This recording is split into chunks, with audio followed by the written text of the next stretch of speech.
Welcome back to organic classes. स्वागत है आप सभी का ऑर्गेनिक क्लासेस में। तो आज के लेक्चर में हम लोग ओजोनोलाइसिस को समझेंगे। और आज का लेक्चर थोड़ा छोटा होने वाला है क्योंकि आज के लेक्चर में सिर्फ हम ओजोनोलाइसिस को समझेंगे। मैं बता दूं आपको फिर से, हम लोग एडिशन रिएक्शन को पढ़ रहे हैं। एडिशन रिएक्शन को हम लोगों ने स्टार्ट किया पढ़ना। पिछले वीडियो लेक्चर में हम लोगों ने एडिशन रिएक्शन को पढ़ा, जिसमें हम लोगों ने क्या क्या पढ़ा।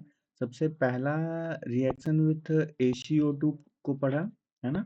और इसी में सेकंड रिएक्शन हम लोगों ने पढ़ा था ACO2 विथ कीटो। और देन हम लोगों ने पढ़ा पर एसिड, पर ऑक्सी एसिड, है ना। और ऑक्सी एसिड का रिएक्शन हम लोगों ने पढ़ा। ठीक है। तो इन सारे रिएजेंट का हम लोगों ने रिएक्शन को पढ़ा। और देन आज हम लोग ओजोनोलाइसिस को समझेंगे। तो ओजोनोलाइसिस बिल्कुल ही आसान है। बहुत सारे बच्चों को बहुत कंफ्यूजन होता है ओजोनोलाइसिस में। खासकर क्वेश्चन जो ओजोनोलाइसिस के होते हैं उसको सॉल्व करने में बहुत प्रॉब्लम होता है। तो आपको बिल्कुल भी टेंशन नहीं लेना है। इस वीडियो को आप बहुत अच्छे से कंसंट्रेट होकर के देखिए। मैं आपको ओजोनोलाइसिस सिखाता हूँ।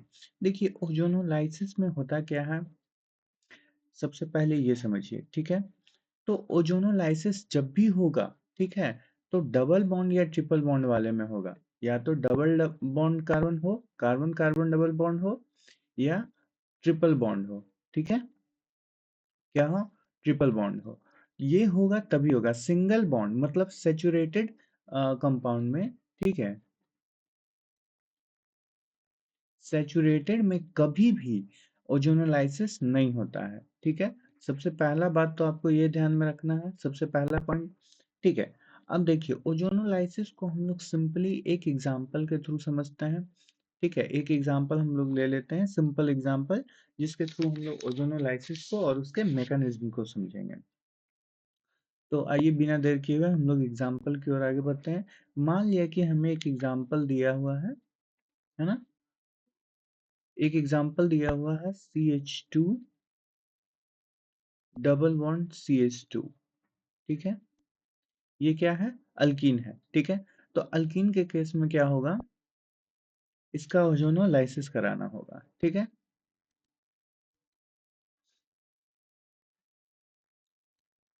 इसका रिएक्शन किससे कराना है? ओजोन से। तो हम लोग ओजोन को O3 कहते हैं। और किसके प्रेजेंस में? Zn मेटल के प्रेजेंस में। ठीक है। इसको H2O साथ में रहेगा। अब देखिए ओजोनोलाइसिस में होता क्या है, इसको हम लोग समझेंगे। इसके मैकेनिज्म को समझिए कि किस तरह से ये रिएक्शन होगा। ठीक है। इसका मैकेनिज्म क्या है, इससे समझिए हम लोग। देखिए सबसे पहले क्या होगा, जो भी सबस्ट्रेट दिया हुआ है आपको, CH2 डबल बॉन्ड CH2, जो भी सबस्ट्रेट दिया हुआ, वो सबसे पहले क्या करेगा, ओजोन के साथ रिएक्शन करेगा। ठीक है ना। ओजोन के साथ रिएक्शन करने के लिए क्या होगा कि कार्बन कार्बन जो डबल बॉन्ड है, ध्यान से समझिएगा, ये जो कार्बन कार्बन डबल बॉन्ड है, ये डबल बॉन्ड ब्रेक कर जाएगा। ठीक है ना। ये क्या होगा, ये डबल बॉन्ड ब्रेक कर जाएगा। ठीक है। तो डबल बॉन्ड जैसे ही ब्रेक करेगा तो क्या बचेगा, एक CH2, क्या बच रहा है, CH2, है ना। CH2, इसको इस तरह से लिख दे रहा हूं, CH2, CH2। ठीक है। दो बॉन्ड एक तीन बॉन्ड, एक बॉन्ड दोनों का खाली है, दोनों कार्बन का। एक ऑक्सीजन इधर लग गया। ठीक है। और दो ऑक्सीजन और बचाना। हमारे पास टोटल कितना ऑक्सीजन है, तीन ऑक्सीजन है। तो दो ऑक्सीजन और बच गए, ये ऑक्सीजन इधर जुड़ गया। ठीक है। और ये भी, ये दोनों आपस में जुड़े हुए रहेंगे। ठीक है। तो इस इसे हम लोग कहते हैं ओजोनाइड। ठीक है। ओजोनाइड, इसे हम लोग क्या कहते हैं, ओजोनाइड। ठीक है। ये क्या बना रहा है, ओजोनाइड बना रहा है। समझ पा रहा है? अब ओजोनाइड में क्या होगा, इससे ध्यान से समझिए इसके मैकेनिज्म को। देखिए जैसे ही ओजोनाइड बनेगा, ये बॉन्ड जो है, ठीक है, आई एम सॉरी, थोड़ा गड़बड़ हो गया है। ये बॉन्ड नहीं रहेगा, ऑक्सीजन ऑक्सीजन के बीच बॉन्ड रहेगा। ठीक है, तो ये जो बॉन्ड है ये टूट जाएगा। ठीक है, ये सेपरेट हो जाएगा और इसी तरह से इस साइड से भी बॉन्ड सेपरेट हो जाएगा। ठीक है, देख पा रहे हैं क्या हो जा रहा है, सेपरेट हो जाएगा। ठीक है, जैसे ही ये बॉन्ड सेपरेट होगा, बॉन्ड टूटेगा, क्लीव करेगा। ठीक है, तो हमें क्या मिलेगा, CH2। तो हमें यहाँ प्रोडक्ट मिल रहा है, ये टूटने के बाद ये O3 से रिएक्शन हुआ। अब इसके बाद इसका रिएक्शन जिंक से होगा। ठीक है, इससे हो रहा है Zn से। ठीक है, देन हम लोगों को क्या मिलेगा यहाँ पे, CH2O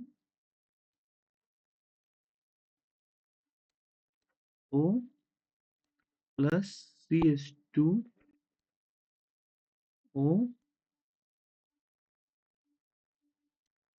ठीक है, और एक ये वाला बच गया ऑक्सीजन। ध्यान से देखिए, ये CH2O, ये CH2O, ये बच गया। ये क्या होगा, जिंक के साथ रिएक्ट कर जाएगा और ये बना देगा जिंक ऑक्साइड। ठीक है, तो इस तरह हम लोगों ने देखा कि प्रोडक्ट हमें क्या बन गया, दो एल्डिहाइड हमें मिले। ठीक है, तो ये सिंपल सा मैकेनिज्म है ओजोनालिसिस का।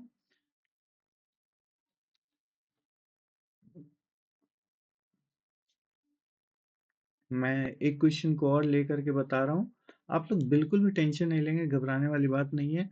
मैं हर टाइप के क्वेश्चंस को आपको बताऊंगा, ओजोनोलिसिस किस तरह से किस में होता है। ठीक है, एक एग्जांपल हम लोग सिंपल लेते हैं क्वेश्चन के फॉर्म में। अगर आपको दिया हुआ है CH3, ठीक है, CH डबल बॉन्ड CH2, इसका अगर हम लोगों को ओजोनलाइसिस करवाना है, इसका मतलब क्या हुआ, O3 के साथ रिएक्शन करवाना है ना, और किसके प्रेजेंस में, ZnH2O के प्रेजेंस में। हम लोग को सबसे फर्स्ट स्टेप ओजोनोलाइसिस कराने के लिए, सबसे फर्स्ट स्टेप में क्या करना है, ध्यान से समझिए, डबल बॉन्ड को ब्रेक करना है। क्या करना है, डबल बॉन्ड को ब्रेक करना है। और सेकंड स्टेप में क्या करना है, जहां से ब्रेक होगा वहीं पे ऑक्सीजन को ऐड कर देना है। ठीक है, तो चलिए क्या कर रहे हैं हम लोग, डबल बॉन्ड को ब्रेक कर रहे हैं। तो डबल बॉन्ड ब्रेक हुआ, कितना पार्ट बना, एक पार्ट इधर बना और दूसरा पार्ट इधर बना। ठीक है, दोनों पार्ट में क्या करना है, ऑक्सीजन को जोड़ देना है। तो CH3 C double bond O H एक बन गया। ठीक है, प्लस दूसरा हो गया H C double bond O H। ठीक है, कोई दिक्कत वाली बात नहीं है, ये भी एल्डिहाइड और ये भी एल्डिहाइड। इसको हम लोग फॉर्मल्डिहाइड कहते हैं, है ना, फॉर्मल्डिहाइड या मिथेनॉल कहेंगे इसको।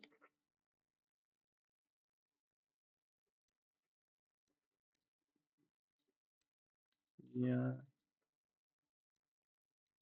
मिथेनॉल कहेंगे। ठीक है, तो बहुत ही सिंपल है, इस तरह से हम लोग क्या करेंगे, ओजोनेलिसिस को करवाएंगे। ठीक है, इसके अलावे एक क्वेश्चन मैं और दे रहा हूँ, इसको आप लोग सॉल्व करेंगे। देखिए, ऑर्गेनिक में जितना ज़्यादा आप क्वेश्चन करेंगे उतना ज़्यादा आप सीख पाएंगे। ठीक है ना, आप क्वेश्चन नहीं करेंगे तो सीख नहीं पाएंगे।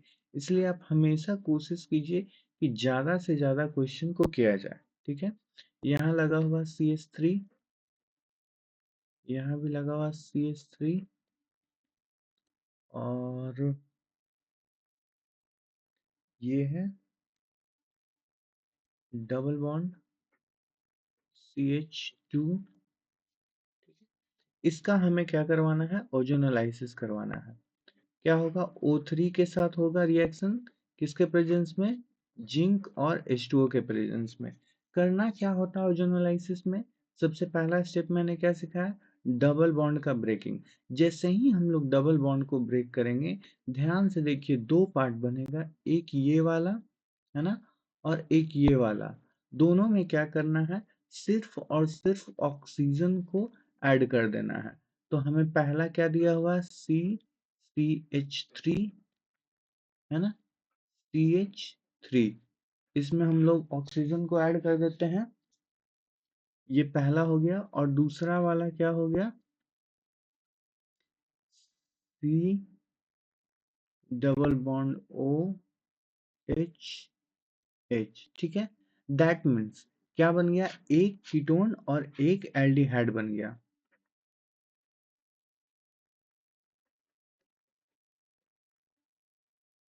एल्डिहाइड, ठीक है।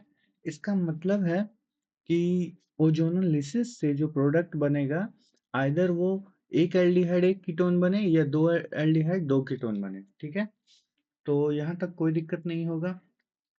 देखिए, ये तो बेसिक है, यहाँ तक किसी को कोई प्रॉब्लम वाली बात नहीं है, ठीक है। लेकिन हम अगर डबल बॉन्ड दो जगह आ जाए, ठीक है, या फिर कुछ अलग टाइप का हो, तो प्रॉब्लम हो सकता है। तो सबसे पहले हम लोग ओजोनोलिसिस को पढ़ेंगे कि ये कितने टाइप के होते हैं, ध्यान से समझिए। देखिए,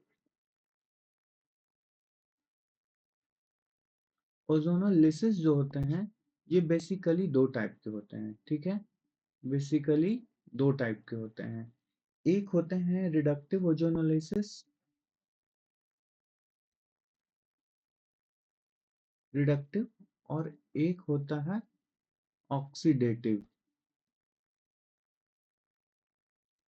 ठीक है ना। एक रिडक्टिव ओजोनोलाइसिस और एक ऑक्सीडेटिव ओजोनोलाइसिस। देखिए, रिडक्टिव और ऑक्सीडेटिव की पहचान हम लोग कैसे करेंगे, कैसे हम लोग पहचानेंगे रिएक्शन को देख करके कि ये ऑक्सीडेटिव है या रिडक्टिव है, ठीक है। तो सिंपल सा फंडा है कि रिडक्टिव ओजोनोलिसिस होता है in the presence of metal,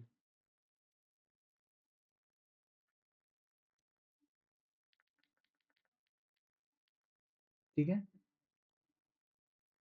किसके प्रेजेंस में,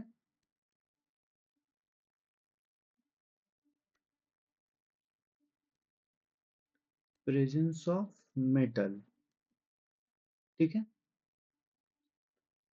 और ऑक्सीडेटिव क्या होगा, अब्सेंस ऑफ मेटल, ठीक है। इसमें मेटल का कोई जरूरत नहीं है, ठीक है, दोनों में एक ही अंतर है। अच्छा, इसको लिखना तो बेवकूफ़ी, आप लोग समझ ही रहे हैं कि इसमें अगर मेटल का जरूरत है तो इसमें मेटल का जरूरत नहीं है, ठीक है। तो ध्यान से समझिए, इसको हम लोग चेक कैसे करेंगे, इसके रिएजेंट को देख के, ठीक है। हाउ टू फाइंड, देन हम लोग कैसे फाइंड करेंगे इसको, रिएजेंट के आधार पे।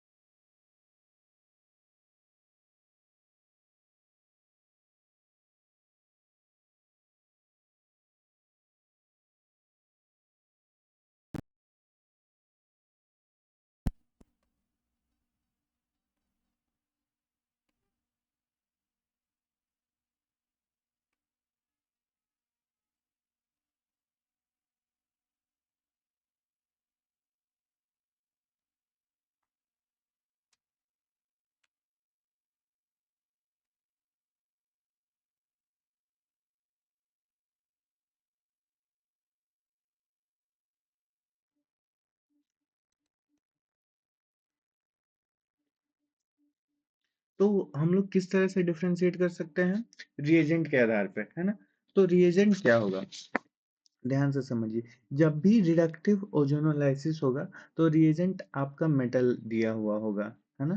क्या दिया हुआ होगा, मेटल। जैसे कि आपको रिएजेंट में दिया हुआ होगा O3 in the presence of Zn, या दिया हुआ होगा O3, है ना, in the presence of ZnH2O, ठीक है। या एक और हो सकता है जो कि बहुत कम, यूँ समझ लीजिए कि आपको नहीं भी याद रहे तो कोई दिक्कत वाली बात नहीं है।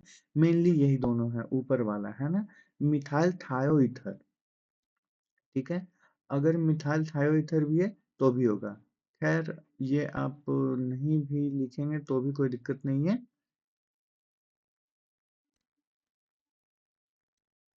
ठीक है। इसे हम लोग कहते हैं मिथाइल थायो ईथर। ठीक है, लेकिन ऑक्सीडेटिव के केस में क्या होगा कि ये हमेशा H2O2 के साथ, ठीक है, देखिए इसका ओजोनोलिसिस होगा O3 in the presence of, ठीक है। कभी कभी क्या होता है कि H2O सिर्फ दे दिया रहेगा, ठीक है। तो आपको इस बात को ध्यान देना है, यहाँ अच्छे से देखना है कि यहाँ मेटल क्या है। यहाँ मेटल, मेटल यहाँ क्या है, अब्सेंट है ना। मेटल क्या है, अब्सेंट है, सिर्फ और सिर्फ H2O दिया हुआ। तो जहां भी मेटल अब्सेंट दिखे, सिर्फ H2O दिखे, तो हमें समझ जाना है कि ये कैसा है, ऑक्सीडेटिव ओजोनोलाइसिस है, ठीक है। इसी तरह अगर O3 के साथ दिया हुआ है H2O2, ठीक है ना, मतलब यूं कह लीजिए कि पहले आपको एक क्वेश्चन से मैं ही बता देता हूँ, यहाँ ज्यादा क्लियर होगा, ठीक है। H2O2 दिया हुआ है, या तीसरा क्या रहे, या तीसरा, या तीसरा आपको दिया हुआ रहे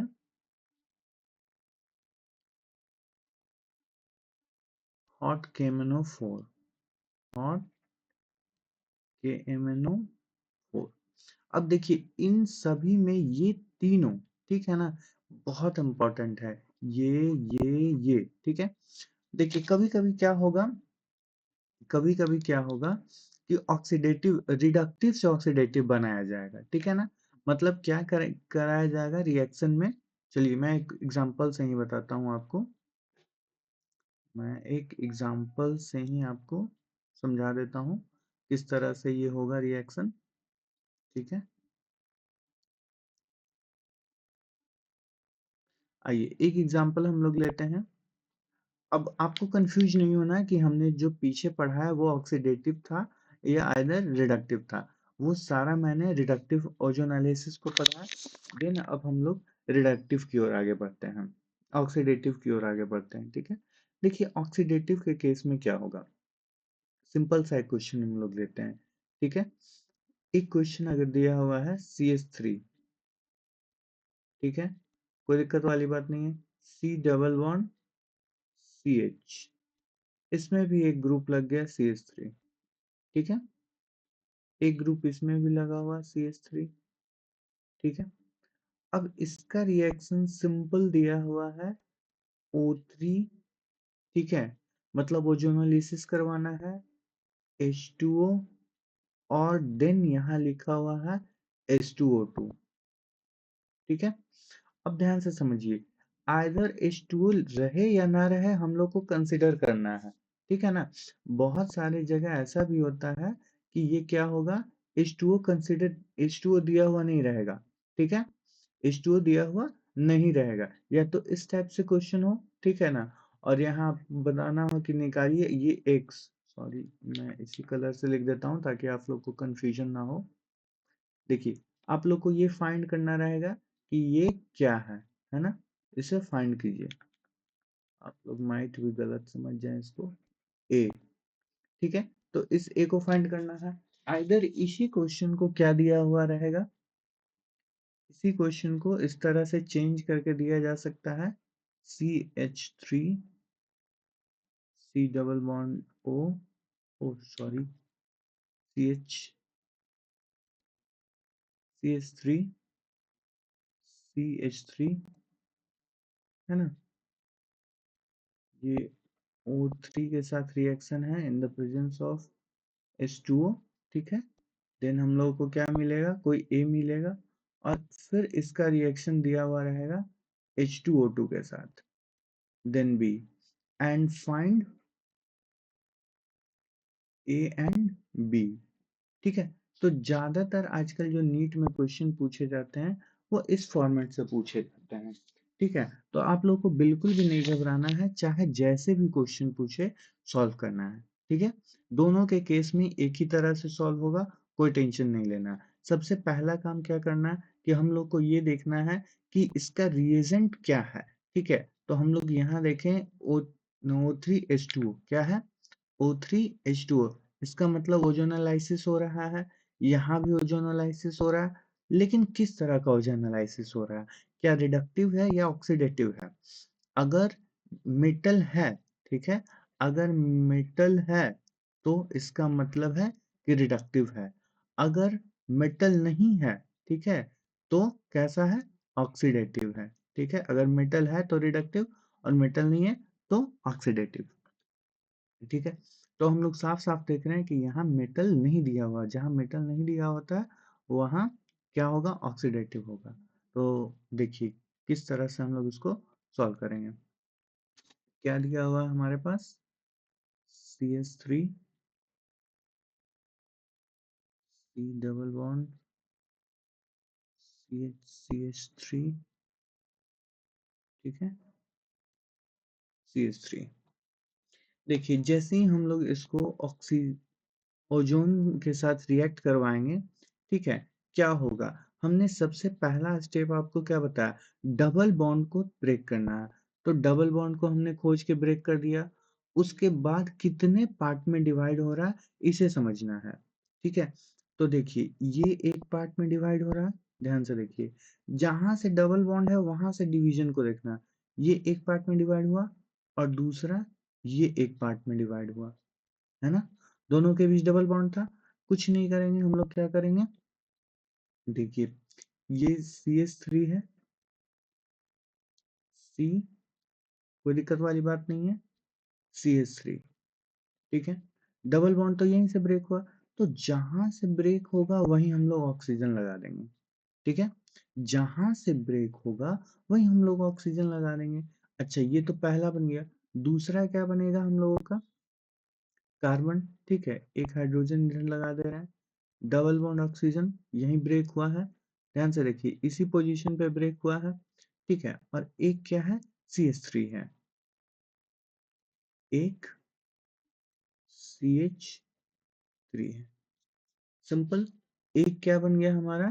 कीटोन, एक कीटो हो गया और एक अल्डिहाइड हो गया।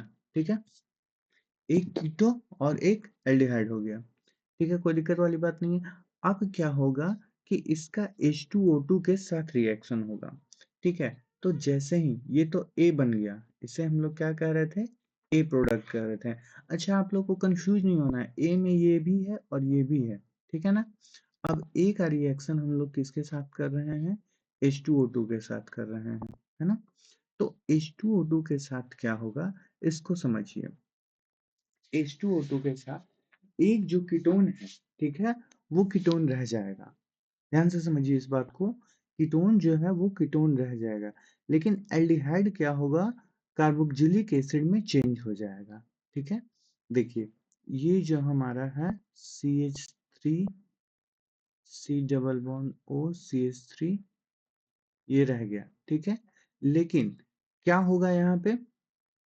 इसको समझिएगा, यहाँ जो CH3 आपको दिख रहा है, ठीक है, इसमें क्या होगा? इसमें क्या होगा कि ये CH3 रह जाएगा, ठीक है, ये CH3 क्या होगा? रह जाएगा, और यहाँ पे एक ऑक्सीजन ऐड हो जाएगा। ठीक है, ये क्या होगा? एक ऑक्सीजन ऐड हो जाएगा। तो देखिए एक ऑक्सीजन ऐड हो जाएगा तो ये क्या बन जाएगा? CH3, C double bond O, OH, है ना? इसका मतलब है कि ये कार्बोक्जिलिक एसिड बन गया। क्या बन गया? Carboxylic acid. तो हम लोग सिंपल इस बात को याद रखेंगे कि ऑक्सीडेटिव ओजोनोलाइसिस में क्या होगा? कार्बोक्जिलिक एसिड का फॉर्मेशन होगा। ठीक है, कोई दिक्कत वाली बात नहीं है यहाँ तक। तो यहाँ हम लोग नोट करके लिख लेंगे,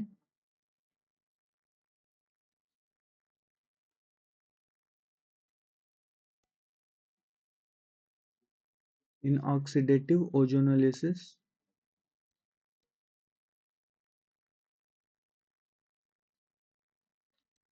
Ca is formed। ठीक है, क्या होगा? कार्बोक्जिलिक एसिड फॉर्म हो जाएगा, कोई दिक्कत नहीं है। इसके अलावा देखिए इसके अलावा और किस टाइप से नीट में क्वेश्चन पूछे जाते हैं, ये देखिए। देखिए ओजोनोलाइसिस का कंसेप्ट बहुत ही छोटा है। इस पे बहुत डिफरेंट डिफरेंट टाइप के क्वेश्चन आते हैं जो एक्चुअल में स्टूडेंट को प्रॉब्लम क्रिएट करते हैं। ठीक है, तो आपको बिल्कुल नहीं घबराना है। मैं आपको कोशिश करूंगा कि ज़्यादा से ज़्यादा टाइप के क्वेश्चन को सॉल्व कराऊं। ठीक है, तो देखिए एक क्वेश्चन ऐसा आता है कि यहाँ कोई एक्स ग्रुप दिया हुआ है और इसका रिएक्शन हम लोग O3 Zn के प्रेजेंस में कर रहे हैं। ठीक है, अब आप लोग को Zn को देखते ही समझ जाना है कि ये कैसा है, रिडक्टिव है। इसका मतलब है कि इसमें कार्बोक्सिलिक एसिड नहीं फॉर्म होगा। अब क्या होगा कि यहाँ रिएक्टेंट नहीं दिया हुआ है, सबस्ट्रेट नहीं दिया हुआ, बट प्रोडक्ट दिया हुआ है। क्या दिया हुआ? प्रोडक्ट दिया हुआ है। प्रोडक्ट आपको दिया हुआ CH3CHO, है ना, और दिया हुआ है CH3CH2CHO। ठीक है, अब देखिए, अब आप लोग को रिवर्स मैनर में काम करना है। किस तरह से काम करेंगे? हमें डबल बॉन्ड दिया हुआ रहता था, तो हम लोग डबल बॉन्ड को ब्रेक करते थे। डबल बॉन्ड को क्या करते थे? ब्रेक करते थे। और डबल बॉन्ड को ब्रेक करने के बाद जहां जहां से दो पार्ट, मान लिया इधर एक पार्ट बना, इधर एक पार्ट बना, तो इन दोनों पार्ट में हम लोग क्या कर रहे थे? ऑक्सीजन लगा दे रहे थे। अब इसी प्रोसेस को तो रिवर्स करना है। ध्यान से समझिए, करना क्या है। दो पार्ट है, यहाँ भी हमें दिया हुआ है, ये एक है और एक दो, है ना, दो। हमें खोजना है किसमें फंक्शनल ग्रुप लगा हुआ है, किस कार्बन वाला। तो ये कार्बन वाला फंक्शनल ग्रुप है और ये कार्बन वाला फंक्शनल ग्रुप है। ठीक है, इसका मतलब क्या है कि यहीं से अटैच होगा, है ना। कहाँ से अटैच होगा डबल बॉन्ड? यहीं से अटैच होगा। तो जो इधर लिखा है हम लोग साफ साफ वही लिख लेंगे। ठीक है, CH3, इसके बाद क्या है? C। ठीक है, क्या है? C H, ऑक्सीजन को हटा दिए। क्यों? क्योंकि डबल बॉन्ड लगाना है। अब यहाँ क्या है? CHO। तो इसको थोड़ा हम लोग चला के करेंगे, पलट के लिखेंगे, है ना। फंक्शनल ग्रुप वाले को इधर, तभी तो बॉन्ड बना पाएंगे, नहीं तो बॉन्ड कैसे बनाएंगे? CH2 और CH3। अब ऑक्सीजन यहाँ से भी हटना है और यहाँ से भी हटना है, और दोनों के बीच क्या हो जाएगा? Double bond. ठीक है, इस तरह से हम लोग रिएक्टेंट को बना लेंगे। ठीक है, इस तरह से हम लोग क्या कर किए? रिएक्टेंट को बना लिए, और यही मेरा आंसर हो गया। तो आई होप कि आप लोगों को ओजोनोलिसिस समझ में आ रहा होगा, है ना। तो इस पे बहुत सारे क्वेश्चन हैं, मैं बहुत ज़्यादा क्वेश्चन भी नहीं करा सकता हूँ, टाइम आप लोगों के पास लिमिट है। अगर ज़्यादा क्वेश्चन कराया तो पता चला कि आप लोग सिर्फ ओजोनोलिसिस पढ़ते रह गए। तो आप लोग को बस यही करना है कि वीडियो लेक्चर को देखना है, समझना है, और ज़्यादा से ज़्यादा क्वेश्चन को सॉल्व करना है, खास करके प्रीवियस ईयर क्वेश्चन को। ठीक है, और जहाँ भी दिक्कत हो प्रीवियस ईयर क्वेश्चन को सॉल्व करने में, आप लोग मैसेज कीजिए, कमेंट कीजिए, मैं उस पर बेस्ड क्वेश्चन वीडियो बनाऊंगा। ठीक है, अदरवाइज मैं आपको एक शॉर्ट रिवीजन वीडियो दे रहा हूँ। मैं स्टार्टिंग से बता रहा हूँ कि ये कोई डिटेल्ड वीडियो नहीं है, ये शॉर्ट रिवीजन वीडियो है, जिसमें आपको जल्दी जल्दी में चीज़ों को रिवाइज कराया जा रहा है, थोड़े क्वेश्चन प्रैक्टिस कराया जा रहा है, ताकि आप जल्दी से जल्दी बिना अपने ज़्यादा टाइम वेस्ट किए, ज़्यादा टाइम लगाए, आप ऑर्गेनिक को रिवीजन कीजिए और क्वेश्चन सॉल्व कीजिए, है ना। ज़्यादा से ज़्यादा अभी जो टाइम है उसमें आप क्वेश्चन सॉल्व कीजिए और सेट प्रैक्टिस कीजिए। ठीक है, तो आप लोग को अगर वीडियो अच्छा लगा होगा तो आप लाइक कीजिए और इसको शेयर भी कीजिए अपने दोस्तों के साथ।